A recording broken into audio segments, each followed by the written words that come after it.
Mr. Chair. I call the honourable member Dr. David Parker. David Parker. It's new to me, Mr. David Chair. Clark. I hope you'll excuse me operating under a David pseudonym. Clark. I rise to speak to the title debate, perhaps appropriately addressed, Mr. Chair. I want to go a step further than my colleague Ian Lees-Galloway, though I support the sentiment entirely in his debate address about this topic.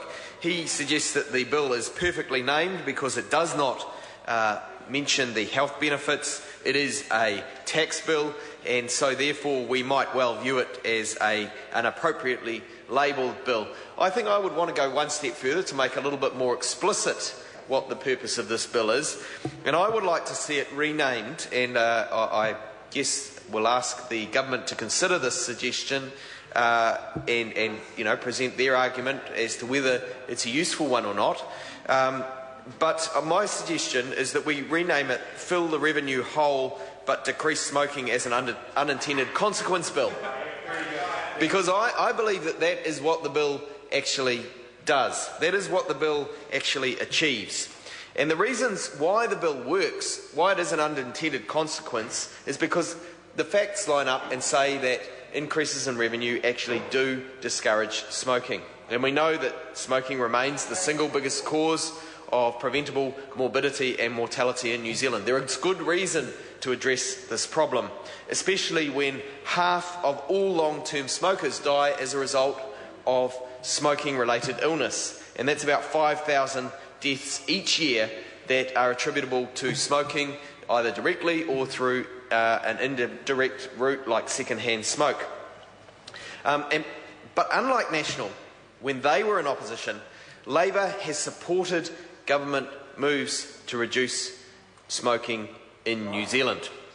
So Labor has been consistent in supporting moves to reduce smoking in New Zealand, and that is why we see, if we look back, this title, I guess, highlights the irony in the government moving this bill. It says that it's an unintended consequence, the decreasing of smoking, and that it really is about the revenue grabbing. And how do we know that? We know that because when in opposition, Bill English, who is now obviously concerned about the revenue hole that this government is facing, said that it's a tax increase when Labor moved measures. When Labor moved extraordinary urgency to increase the excise on tobacco in the early 2000s, Bill English said it's a tax on the poorest people in New Zealand. It's an increase that's far too large. And so he labelled it a tax increase. That's what he thought it was. Nothing more, nothing less. Nothing more, nothing less. And so that is why we know that it's an unintended consequence, that it's actually addressing smoking, and why the title Fill the Revenue Hole but Decrease Smoking as an Unintended Consequence Bill is a far more fitting title than the one that the government has proposed. So, Mr. Chair, I move that we consider that title. I don't formally move it. I move it in the sense of having a debate about it and inviting the government to consider that as a more fitting title, a more honest title, a title that would reflect the content of the bill, which is presumably what its title is designed to achieve, and so that we could have a bill that reflects the government's real intention, which is about filling this revenue hole, which it has no other plans or means to do. The question is that Clause 1 stand part. All those in favour, please say. Andrew is taking your call? Yes, I did. I call the honourable member Andrew Williams. Well, thank you, Mr.